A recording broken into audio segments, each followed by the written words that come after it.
আপনি যতই আমার আব্বা হন, আপনার কাল্লা কাটে আমি আমার নবীকে নিয়ে যাই উপহার দেব। তো এইবার বাবা অল্প অল্প একটু কান্না করতেছে, চোখ দিয়ে পানি বাহির হইতেছে।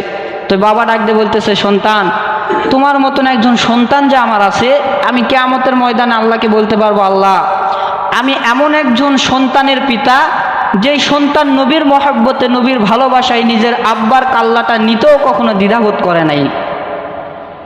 তাহলে নবীর ভালোবাসা, নবীর মহব্বত কীরকম আমাদের অন্তরে থাকার দরকার, এটা বোঝানোর জন্য আপনাদেরকে বলতেছিলাম।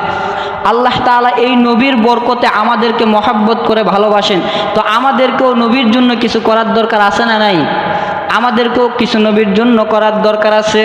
আমার মুসলমান বাবাজি, আমার বন্ধুগণ, এইবার এই সন্তানটা নিজের আব্বার সামনে যখন চলে গেছে, আব্বার সামনে যাওয়ার পরে ডাক দে বলে, আব্বা গো,